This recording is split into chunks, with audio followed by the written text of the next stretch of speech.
Bueno, buenas tardes. Un placer encontrarme de vuelta acá en el seminario de Lee. Hoy nos va a dar un seminario Martín Bombelli, de acá de la facultad, y nos va a contar una introducción a las dos categorías. Todo tuyo. Bueno, gracias, Guillermo. Bueno, entonces lo que yo voy a contar es simplemente algo muy introductorio. No voy a contar ningún resultado así maravilloso. eh, Simplemente un poquito para machacar este tema nuevo. Y por ahí puedo mostrar algo con un destello de por qué me interesa a mí esta clase de estructura. ¿Está bien? Así que como dije recién, para el que ya sabe, puede interrumpirme para acotar cualquier cosa, y el que no sabe, para preguntar. Así que está perfecto. Bueno, entonces comenzamos. ¿Se ve el PDF? Sí, se ve, se ve. Bueno, entonces comenzamos con la definición. Entonces, una o dos categorías consiste de los siguientes datos. Entonces, uno tiene una clase de cero celdas, que en general vamos a denotar así como A, B, C. Para cada par de cero celdas, uno tiene una categoría, que uno le llama B de AB, y entonces en esa categoría uno tiene objetos y morfismos. Los objetos en esa categoría se llaman celdas, y los morfismos se les denomina dos celdas.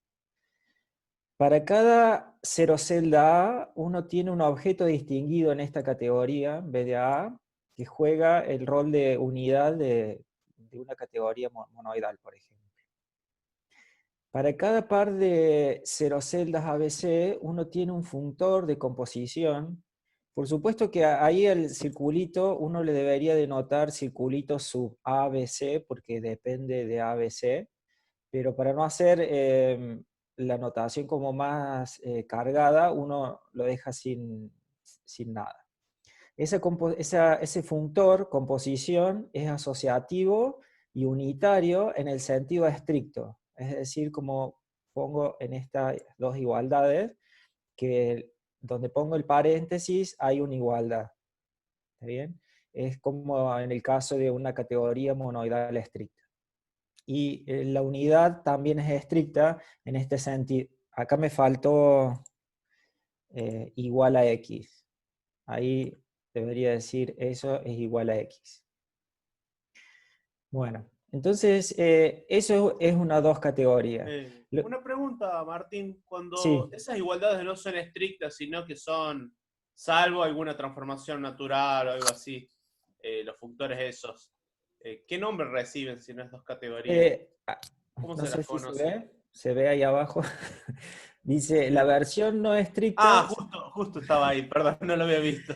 La versión Bien. justo no estricta, donde no le quiero poner porque hace un poquito más engorroso todo, es que estas igualdades difieren en un isomorfismo natural y se denomina bicategoría.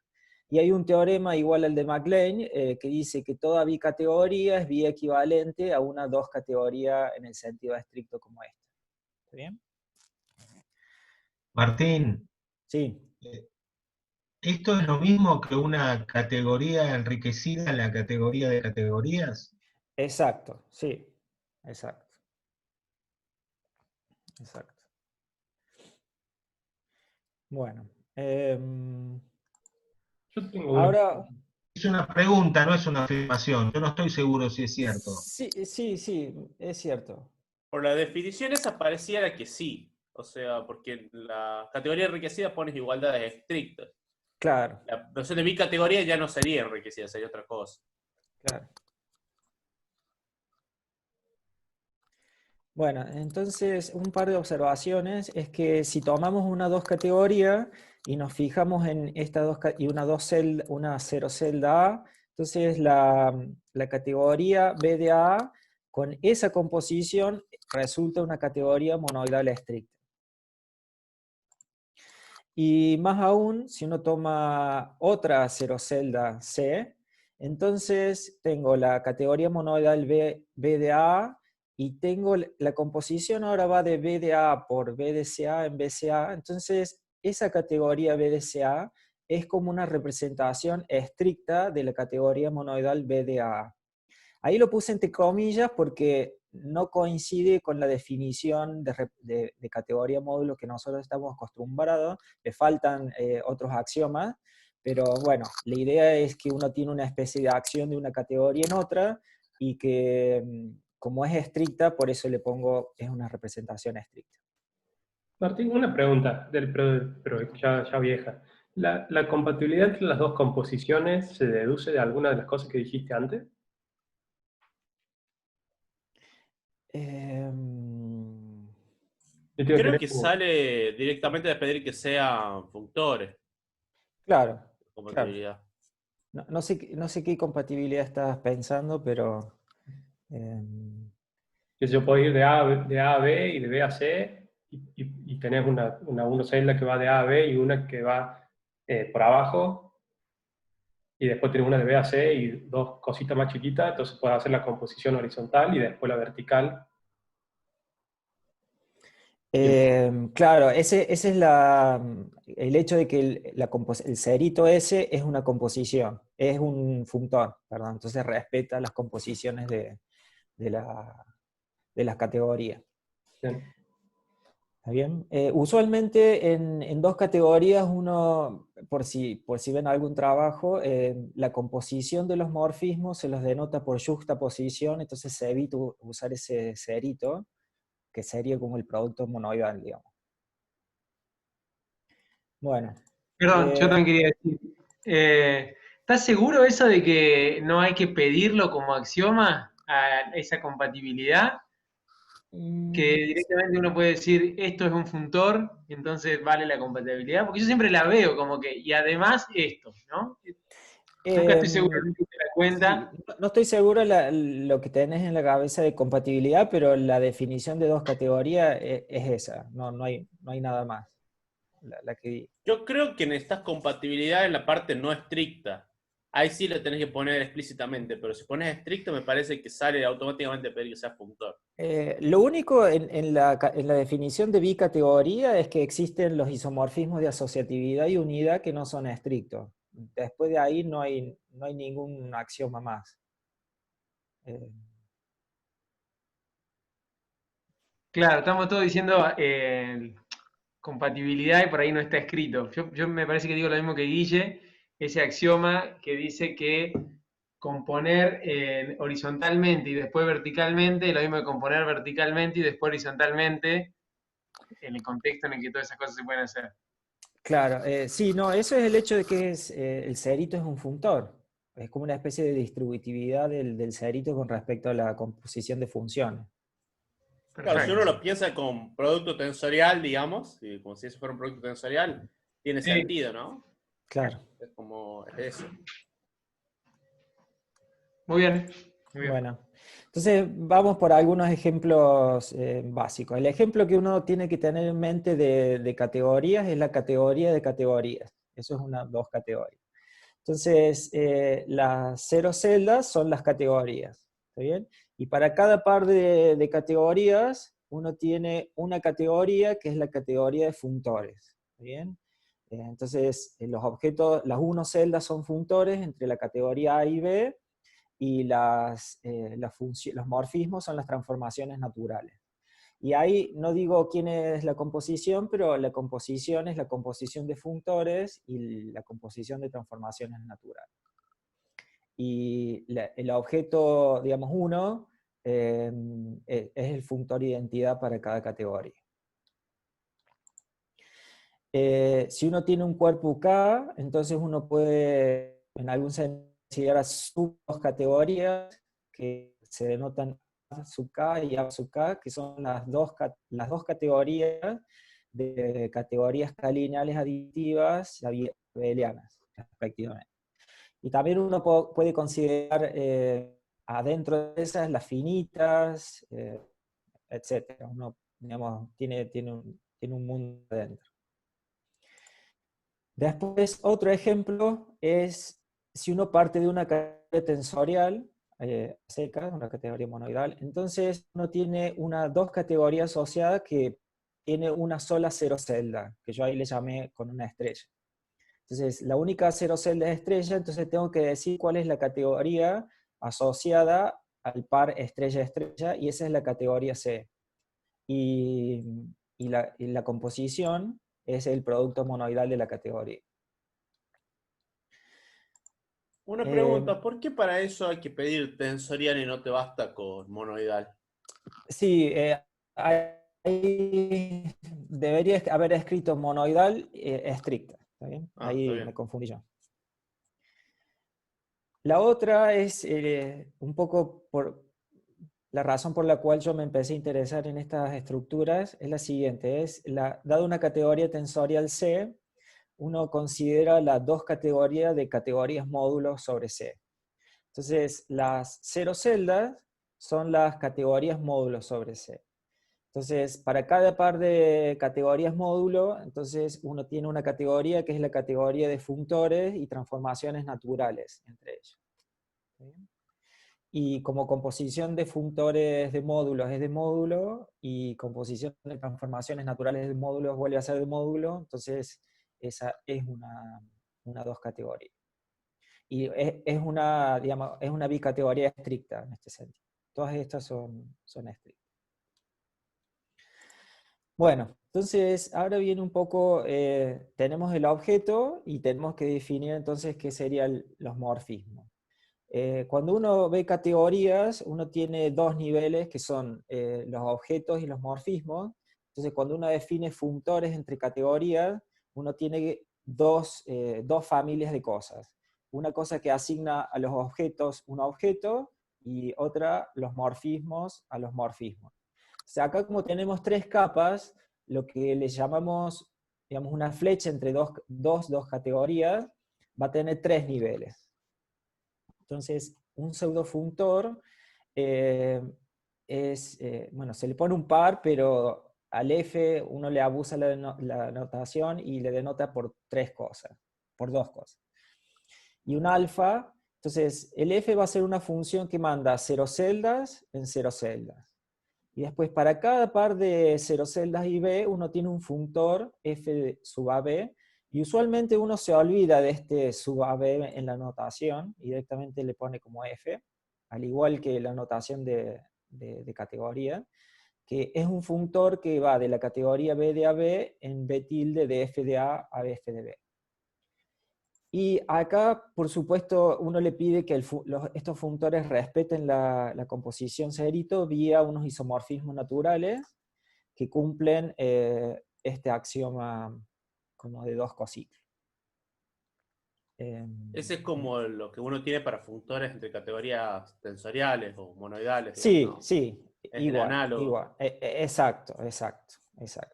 Y al igual que pasa con categorías monoidales, a pesar de que uno trabaje con categorías monoidales estrictas, los functores no tiene sentido considerarlos estrictos.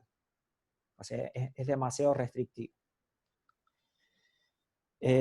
Acá, por supuesto, me estoy olvidando de algunos axiomas de unidad, pero es para no hacer tan pesada la notación y toda la charla. Bueno, si uno tiene pseudofunctores, los pseudofunctores se pueden componer. ¿Está bien? Eso nada más.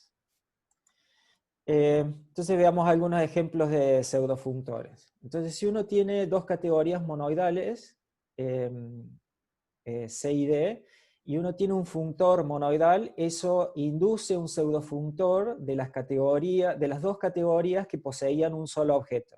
¿Está bien? Y eso es medio del obvio. Después, ahí yo introduje un nuevo dato que es un bimódulo, un CD bimódulo. Y, bueno, acá hay otro, perdón.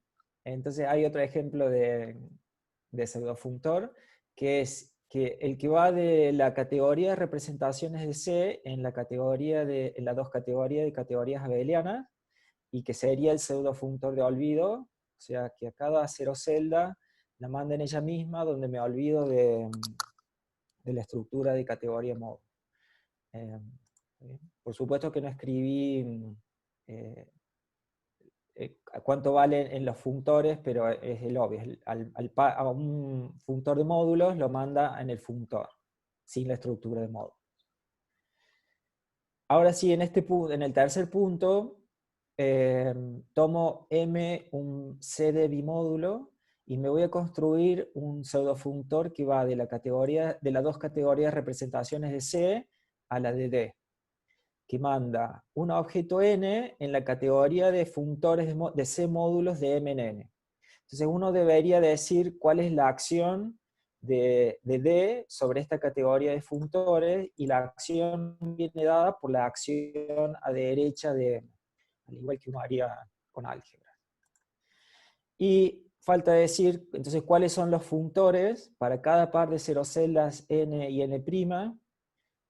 Acá describí cuál es el functor para cada caso. ¿Está bien?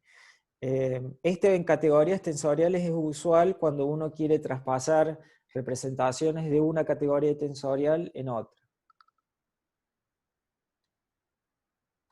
¿Questions? ¿Ninguna? Bueno.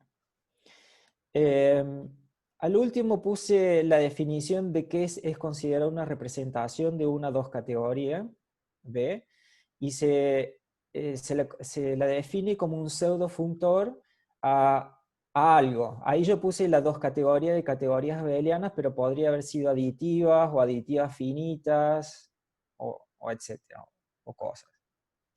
La puse simplemente porque en los últimos años hubo un interés bastante grande en las representaciones de las dos categorías. Hubo trabajos de, no voy a saber pronunciar los apellidos, Mazarchuk, puede ser, y Miamitz, sobre representaciones de dos categorías, y me parecía muy, muy interesante. Lo difícil, a mí me parece, en este tema es tratar de decir cuándo una representación es simple. Y ahí es como que ellos se toman un trabajo, porque cuando uno tiene un módulo y uno quiere decir que es simple, es bastante fácil, pero si uno tiene un dos-functor, es como bastante complicado decir qué quiere decir que sea simple. Bueno, entonces, ahora si tenemos dos pseudofunctores, queremos definir qué sería el análogo a una transformación natural de functores. Y eso se conoce como una transformación pseudonatural. Entonces, en este caso, tienen dos familias. Entonces, para cada cero celda, uno tiene una uno-celda, es decir, un objeto en esta categoría de tilde de FDA, GDA. Y además vienen munidos de isomorfismos para toda una celda X. Acá debería decir, la X está en B de AB, en la categoría, es una celda, y es una flecha que va entre estos dos objetos. Y se satisface este axioma de acá abajo. El que sabe categorías monoidales se da cuenta que es similar a la definición de transformación natural monoidal, con excepción de que están estos objetos chi0 sub A y chi0 sub B. En algún sentido es como que está deformando un poco la transformación, pero la definición es completamente similar. Y una advertencia, cuando uno lea dos categorías, hay autores que usan la definición de el lado derecho hacia el lado izquierdo. Como es un isomorfismo, no interesa mucho para qué lado, y entonces eso cambia un poco el axioma. Bueno, entonces un ejemplo de estas cosas.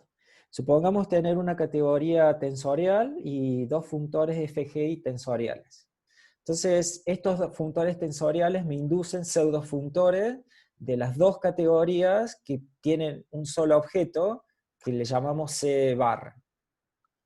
Entonces, con estos functores monoidales es conocido la construcción que uno se hace una categoría módulo que se le llama C a la F, torciendo la acción a izquierda por el functor F. Es decir, uno hace X actuando en Y, y es aplicar el functor monoidal a X y hacer tensor Y. Eso es el mismo procedimiento que cuando uno tiene un morfismo de álgebras de A en B, entonces todo módulo sobre una es un módulo sobre la otra. Entonces, ¿qué quiere decir en este caso una transformación pseudonatural entre F y G? Y ahí debería decir F barra y G barra. para ser más estricto. Entonces, como tengo, la dos categoría tiene un solo objeto, entonces voy a tener un solo objeto tita 0, y voy a tener isomorfismos naturales que me satisfacen un cierto axioma. Perdón, está bien que satisfacen algo. Justo el axioma que satisface, si el tita 0 fuera el objeto unidad de la categoría monoidal, ese axioma es exactamente lo que dice que tita es una transformación natural monoidal. Pero como el tita 0 puede ser cualquier cosa, no lo es.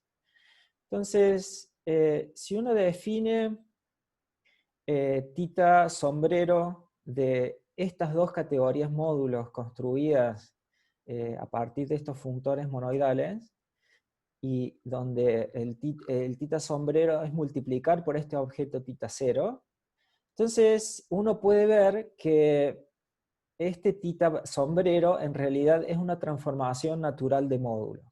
Entonces, acá se ve un poco de que para, digamos, si uno quiere estudiar representaciones de C construidas a partir de functores monoidales, la clase de equivalencia que hay que usar no es la clase de equivalencia de functores monoidales, sino la clase de equivalencia como pseudofunctores. ¿Sí?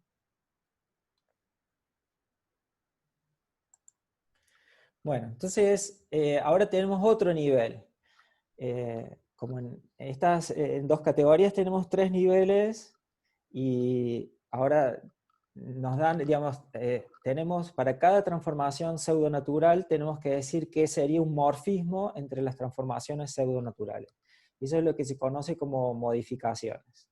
Entonces, supongamos tener chi y teta, dos transformaciones pseudonaturales.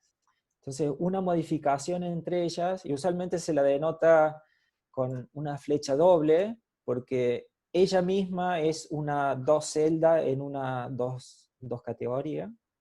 Entonces, una modificación consiste en dos celdas del chi 0 sub a en teta 0 sub a, que satisfacen un cierto axioma. Este de acá.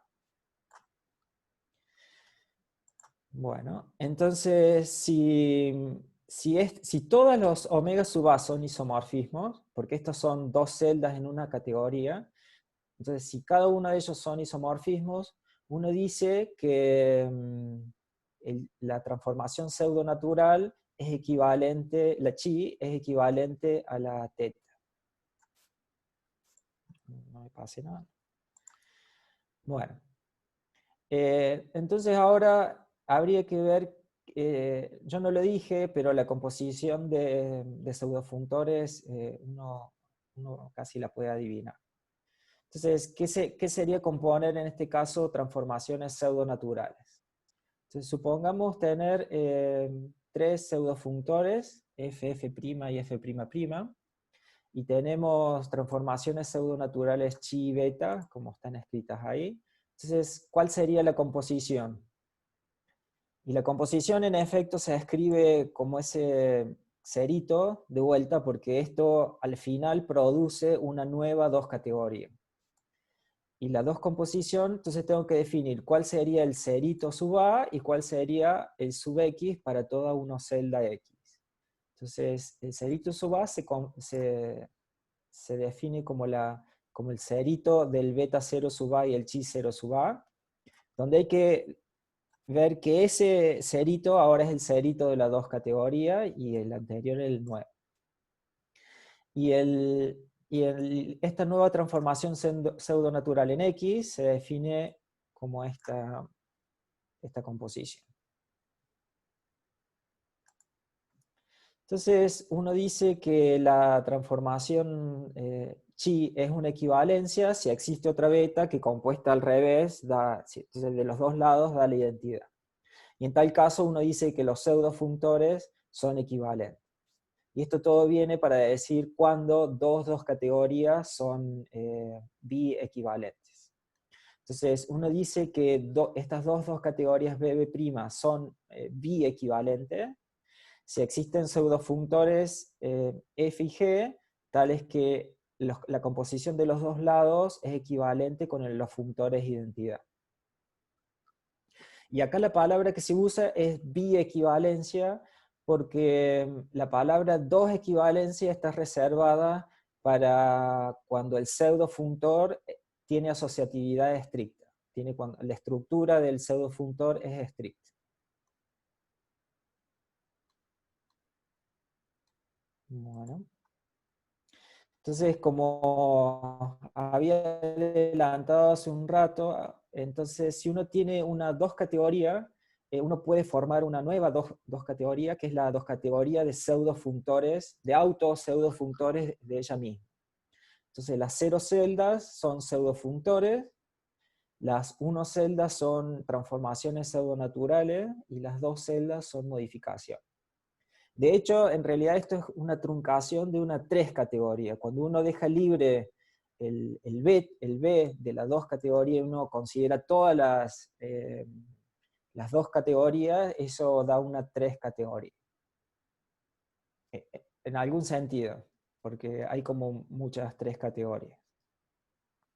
Lo que sí, entonces, tenemos esta 2 categorías nueva, que es la 2 categorías de pseudofunctores, y eso dice que nosotros habíamos dicho que cada vez que uno tenía una 2 categorías, y uno tenía una 0 celda, uno tenía una categoría monoidal. Entonces, para cada pseudofunctor, entonces, uno tiene una categoría monoidal asociada, que es la categoría de transformaciones pseudonaturales.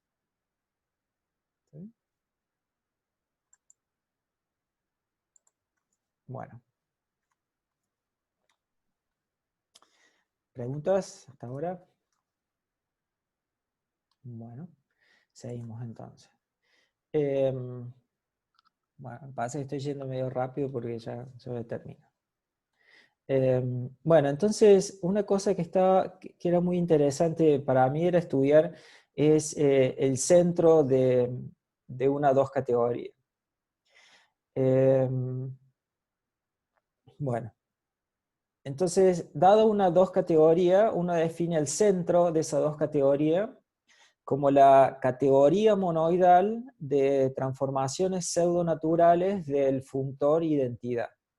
Como dije antes, cuando uno tiene cualquier pseudofunctor de B en B, la categoría de transformaciones pseudonaturales de ese pseudofunctor es una categoría monoidal. ¿Está bien? Entonces, en particular, uno puede tomar el functor identidad y eso me da una categoría monoidal asociada. Entonces, explícitamente, ¿qué es? Si uno empieza a desempaquetar la definición, uno ve que los objetos son pares B sigma, donde B son colecciones B sub A para toda 0 celda A de 1 celdas, y una colección sigma sub X de pretrenzas, ¿cómo se diría? Half braiding. Bueno, ustedes entienden. Media trenza o Media semitrenza. trenza. Bueno, unas medias trenzas entre... Semitrenza tal vez sería mejor. ¿Cómo? Semitrenza.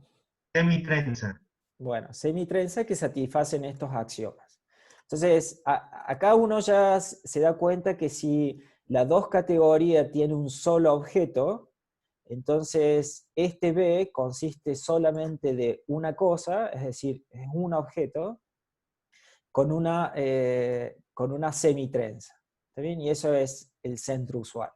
Entonces, si yo empiezo con la dos categoría que tiene un solo objeto, lo que recupero es el centro de Drinfeld al cual estamos acostumbrados.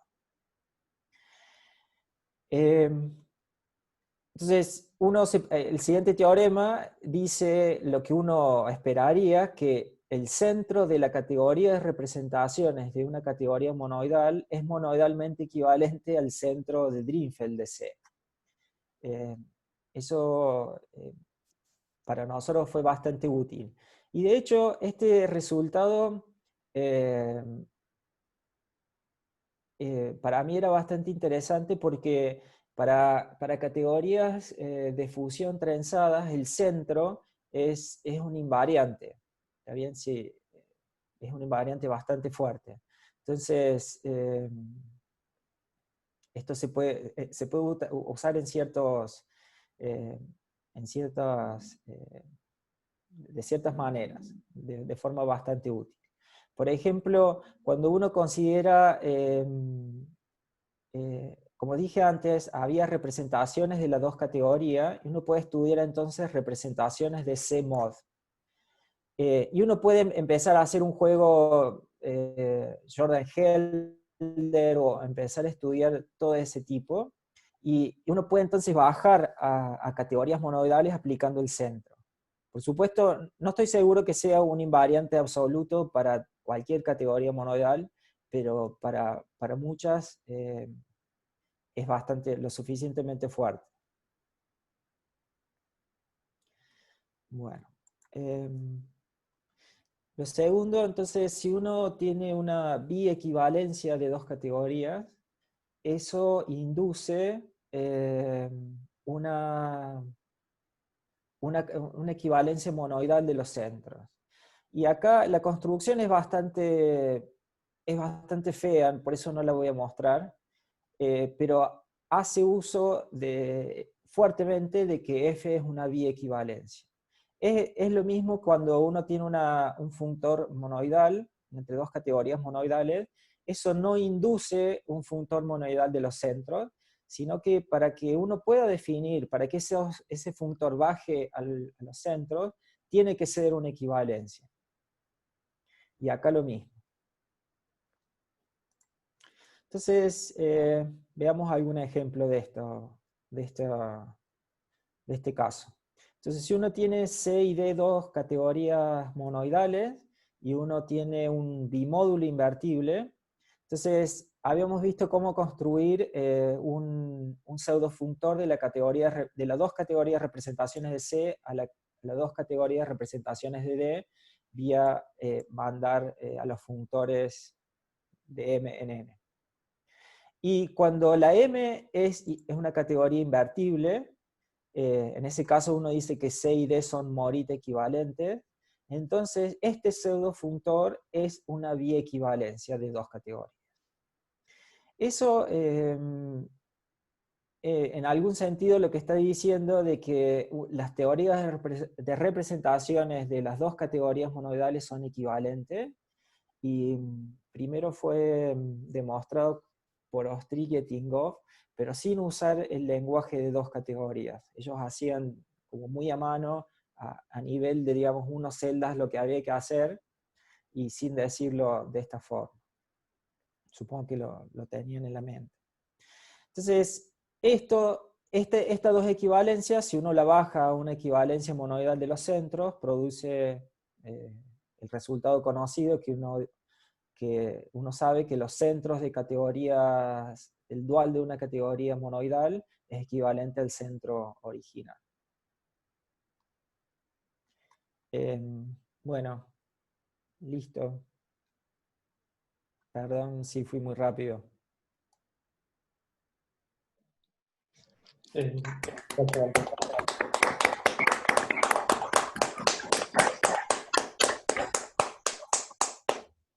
Muchas gracias, Martín. Bueno. ¿Alguna pregunta? Muy buena la charla. ¿Qué significaba, Martín, el puntito? Ahí estoy justo viendo. O sea, uno le tiene que dar a la categoría de functores de C módulos una acción de D. Uno tiene que actuar por D a la izquierda, y la acción de D a la izquierda es meterla por la derecha por M. Ah, ok. Bien, es bastante. Hola, Martín, ¿cómo andas? Hola. ¿Me ves? Sí. Ahí te veo.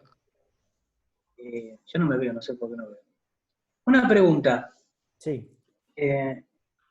¿Viste cuando vos tenés una categoría abeliana, digo, bajo ciertas condiciones, es una categoría de A módulo sobre un anillo, ¿no?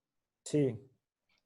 ¿Existe algo así para dos categorías? Digamos, si vos tenés dos categorías, qué sé yo, es una categoría módulo sobre algo, o podés decir si es una categoría módulo sobre algo, podés encontrar sobre qué es. Sí, no lo sé. Es como cuando uno empieza a ver esto, es como una de las primeras preguntas que uno podría hacer, porque en algún sentido las dos categorías de representaciones da la sensación de que son como la versión grupoide de grupos. ¿Está bien? Porque vos fíjate que adentro de CMOD, ¿qué es lo que pasa? Uno tiene las 0 celdas, son categorías monoidales que son morita equivalente. Entonces, entre ellas va a haber un bimódulo invertible. ¿Está bien? Entonces, eso es muy particular, o sea, que entre dos 0 celdas haya algo invertible, digamos. Entonces, Invertible, sí. claro. Entonces, en algún sentido eso como permite conectar todas las 0 celdas de las representaciones. Entonces, sí, no sé. O sea, tu pregunta está buena, es decir, dado una dos categorías, ¿cómo uno haría para partirla de tal forma que uno, está bien, para que uno pueda unir las 0 celdas por cosas inversibles, y si uno se queda con una de esas partes conexas, ¿cuán lejos está eso de ser de la categoría de representaciones de una categoría tensorial? Claro, eso. Claro, no sé. Dice todo el verso para decirte que no sé, pero... No, pero estuvo muy bien. eh, pero sí, sí, no lo sé. No lo sé y no lo he visto. No lo he visto en ningún lado eso. Eh, Porque en el fondo está la pregunta, uno tiene una categoría y se puede formar las dos categorías que tiene esta categoría como una 0 celda, tiene una sola 0 celda y las 1 celda es la categoría y así. Y tenéis la idea de volver, cómo obtener fácil, o una forma de asociar fácil, tenía una dos categorías, una categoría algo medio estándar. Bueno, Demasiado vaga la pregunta, no sé bien cómo decirlo. no, pero creo que todas dos categorías con una única 0 celda es una categoría monoidal. No, no Sí, es sí, que- pero ¿qué pasa cuando no tenés una sola? Digo, tenés más. ¿Cómo? yo creo que una pregunta relacionada es si existe la noción de dos funtor fibra. Claro, a mí me parece que es algo tipo teoría tanakiana, digamos. Es como sí, puedo decir, tengo eso, una categoría tensorial. Es decir, ¿es la categoría de A módulos de alguien? Sí, esa es mi pregunta. eso, Pues esa. Algo tan aquí. eso lo conté en algún, que no es mío, y que, ah, ahora me olvidé el apellido. Cuando uno tiene el funtor de olvido, ¿se acuerdan de ese? A ver si estaba acá, ¿se ve? Sí, Cuando uno tiene este funtor muy particular, que es el funtor de olvido, entonces puedo formar la categoría monoidal de transformaciones pseudonaturales de F. Resulta que esa categoría monoidal es equivalente a la C. ¿Está bien? Entonces eso uno puede recuperar, igual que en álgebras de Hopf, ¿no? El funtor de olvido, las endotransformaciones naturales del funtor de olvido de la categoría de representaciones de un álgebra de Hopf es equivalente al álgebra de Hopf usual, o sea, salvo un twist o algo así. Pero entonces medio que la noción de dos funtor fibra es la misma que de representación. Hay algo raro, ¿eh? Sí, sí, sí, exacto. Y a eso iba a venir. Entonces, eso quiere decir que para cualquier representación de las dos categorías, uno puede tener, o sea, uno tiene candidatos a categorías monoidales, en algún sentido. Para cada representación de algún tipo de la B, uno se puede construir la categoría monoidal de transformaciones pseudonaturales de esa omega. Entonces, la pregunta es, dada las representaciones simples, no sé, sea lo que sea simples de B, ¿cómo uno podría reconstruir la B a partir de los módulos sobre esas categorías monoidales? Y de vuelta la respuesta es no sé. ¿Sí? hay ejemplos de, por ejemplo, dos categorías isocategóricas, digamos que las representaciones estén iguales, pero no sean iguales las dos categorías, algo No, así. no, hay muy poco hecho. Una de las cosas que contó Eugenia, que hicimos O sea, lo que vos estás diciendo es cómo, digamos, uno extiende ciertas cosas conocidas para categorías monoidales al mundo de las dos categorías. Nosotros, por ejemplo, una cosa que extendimos fue la acción de un grupo sobre una categoría tensorial. Cómo uno hace, y la extendimos de tal forma que los casos particulares eran la acción de un grupo sobre una categoría tensorial, pero también la G-graduación de una categoría tensorial. Entonces eran cosas muy, muy distintas que caían todas dentro del mismo marco. Y después hay otras cosas que se pueden hacer, pero no hay mucho hecho. De hecho, lo único que yo he visto es esto de representaciones de Mazurchuk y coautores, que me parece súper bonito. Pero ellos hacen bastante difícil porque no utilizan categorías abelianas, sino utilizan categorías aditivas. Y nosotros no estamos acostumbrados a ese mundo porque ellos utilizan categorías, uno puede definir duales a derecha o izquierda en dos categorías de una forma estándar, pero cuando la categoría no es abeliana, cada categoría no es abeliana, entonces ellos usan un proceso de abelianización que cuando abelianizas todo, perdés la rigidez. Y cuando tenés la rigidez, perdés la abelianización, digamos. Entonces, lo que hacen es como bastante... tiene como un sabor más geométrico que lo que hacemos nosotros, que nos restringimos a todas categorías abelianas.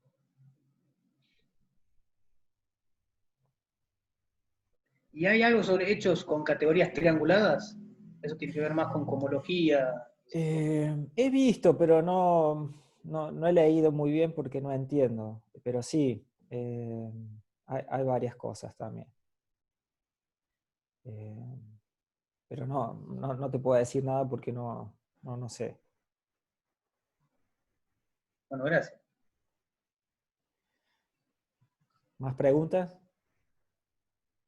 Martín, ¿hay alguna forma de definir alguna especie de noción como el esqueleto de una categoría para dos categorías?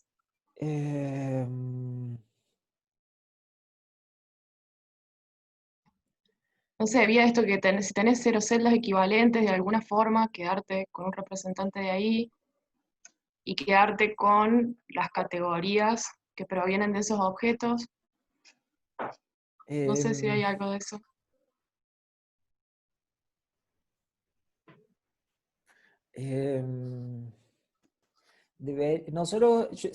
No sé. La respuesta corta es no sé.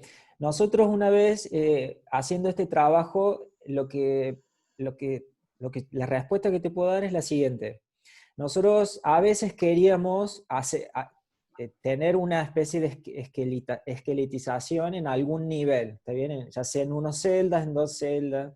Cuando lo hacíamos en un lado, se nos perdía la otra, y cuando lo hacíamos en un lado, perdíamos la esqueletización del otro lado. Entonces dijimos, bueno, la hacemos en un nivel y al menos que se nos simplifique eso, pero no sé si existe algo por completo. No sé si nosotros no lo pudimos hacer porque tampoco era que lo necesitábamos, pero no lo pudimos lograr. Pero no sé. Hay un montón de preguntas que uno puede hacer en este mundo que no están hechas realmente.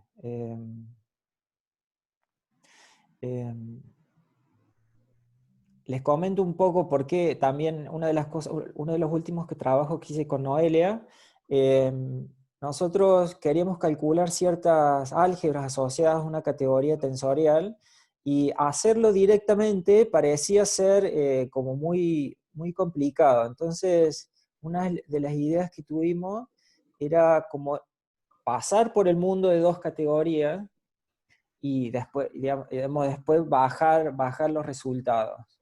Eso hace como que muchas veces los enunciados de los teoremas sean más claros o más fáciles de intuir que si uno no usara esta teoría.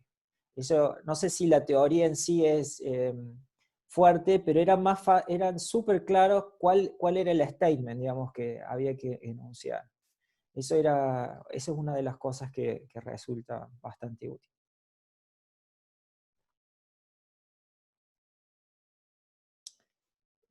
¿Más preguntas? Yo tengo una pregunta. Con esta definición que tenés de como dos representación, ¿eso tipo, se puede pensar como una categorificación para algún caso, digamos, de una representación, ponele? No en dos categorías, sino tipo un funtor de fibra, o como categorificación de algo, digamos.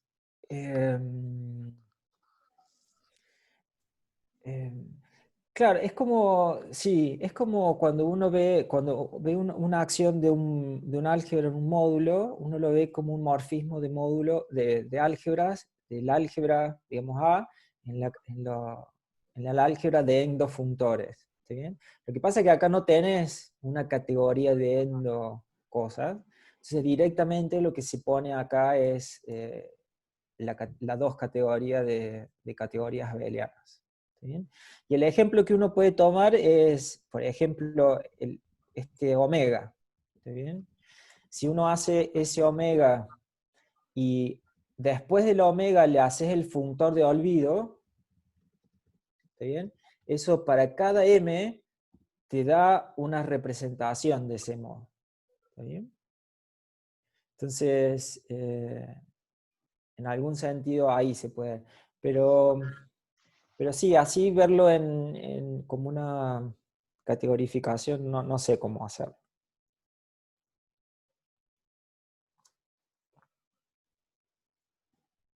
Y es bastante, o sea, la definición es como bastante natural, pero es difícil decir algo de esta definición. Cuando uno quiere definir simples o quiere hacer esas cosas, se hace bastante complicado.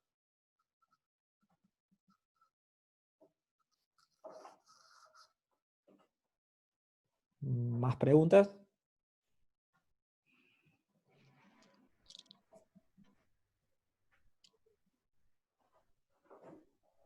Agradecemos a Martín de vuelta.